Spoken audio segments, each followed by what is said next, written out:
Highguard is dead after 45 days. It launched on January 26, 2026. Shutdown was announced on March 3 and the servers are going dark on March 12. That's not a live service lifespan. That's a weekend with paperwork. Why does that matter? Because Highguard is the most embarrassing live service collapse of 2026. So far, a free-to-play shooter from veteran talent, pushed with serious hype, played by more than 2 million people, according to Wildlight, then abandoned almost instantly when the player base cratered and the money got pulled.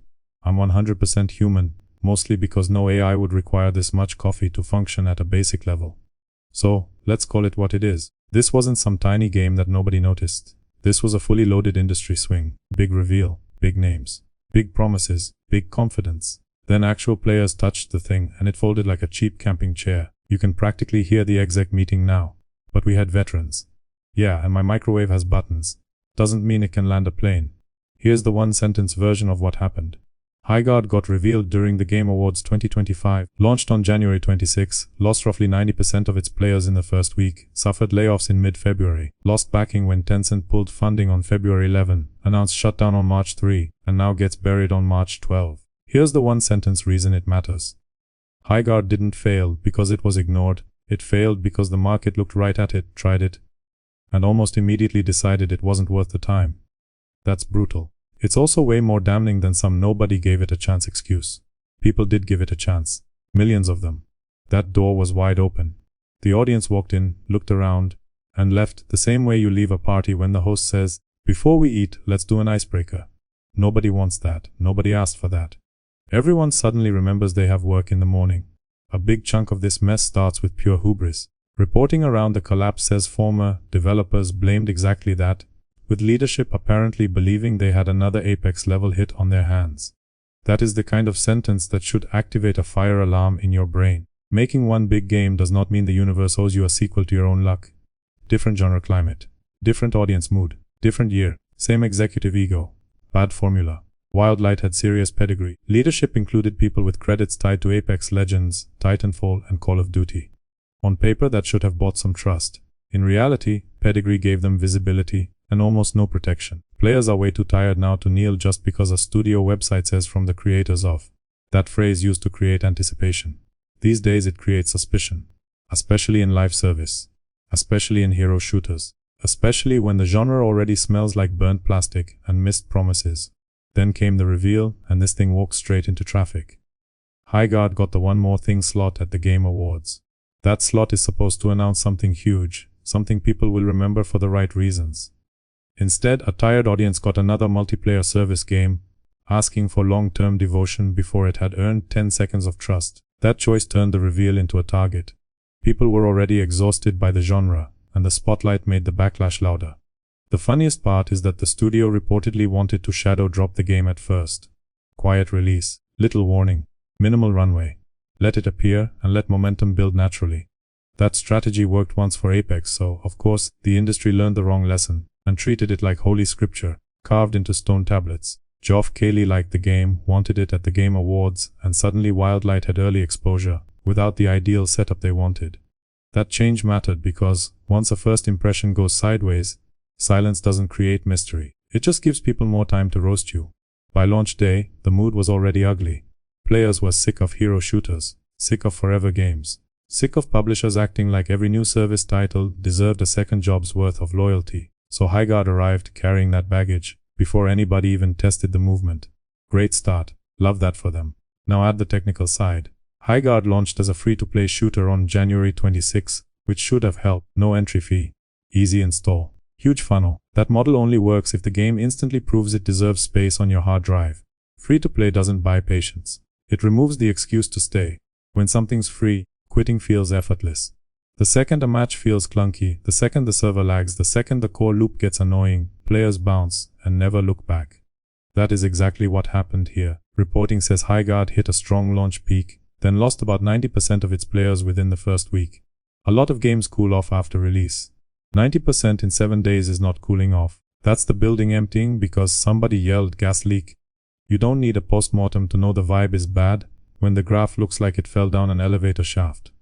Steam reviews landed like a hammer, too. Coverage around launch described the game as mostly negative, with complaints focused on lag, technical instability, and general frustration with how the experience felt.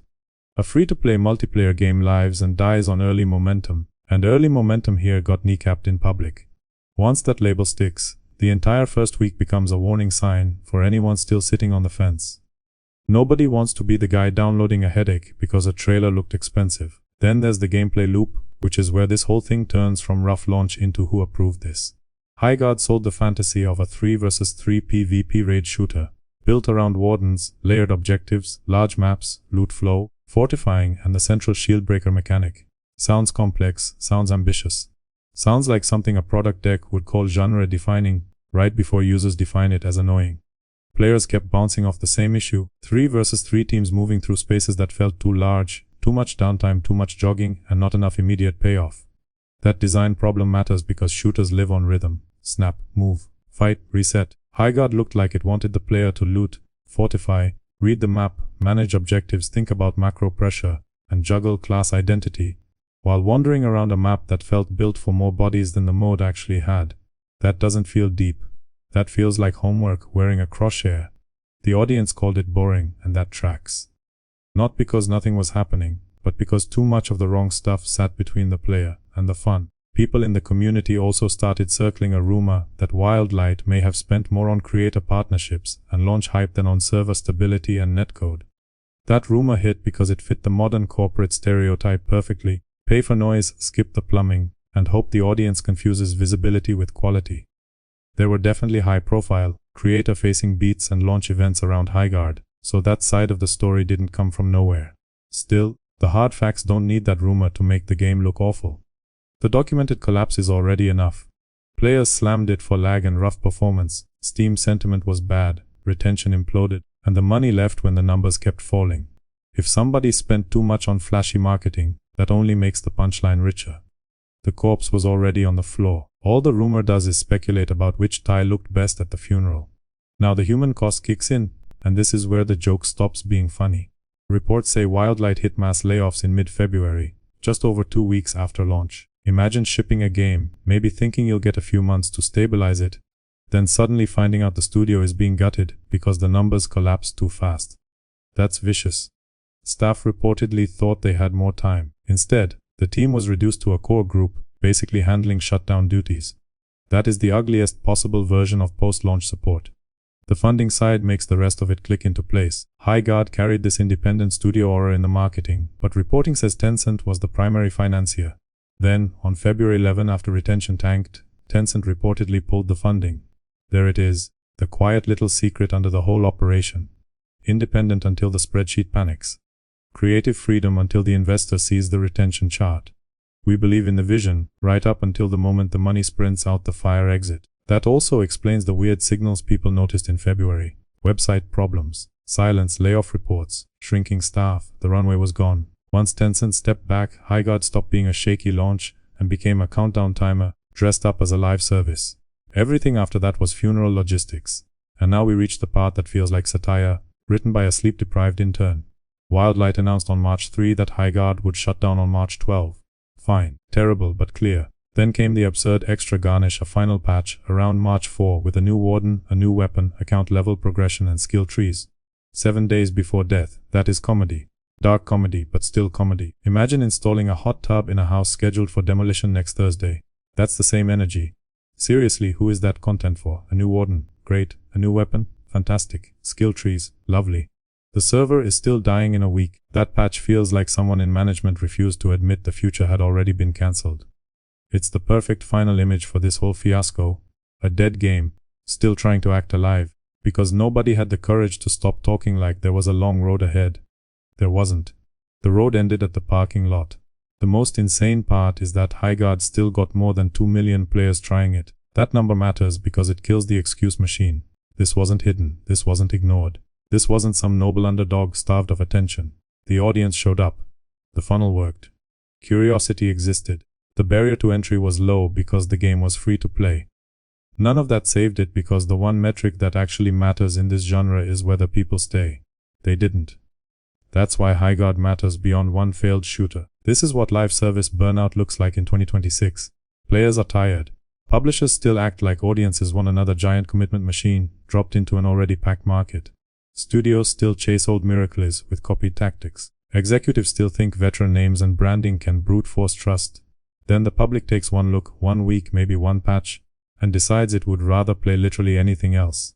So, the blunt verdict is simple. Highguard died in 45 days because it entered a burnt-out genre, carrying too much confidence and not enough clarity, got revealed in a spotlight that amplified backlash, launched with lag and negative sentiment, asked players to buy into a bloated 3 versus 3 raid structure that many found dull, lost about 90% of its audience in the first week, and then watched Tencent remove the financial floor before any recovery could happen. That's it. No mythology required. The facts are humiliating enough on their own. Highguard wanted to be the next big forever game.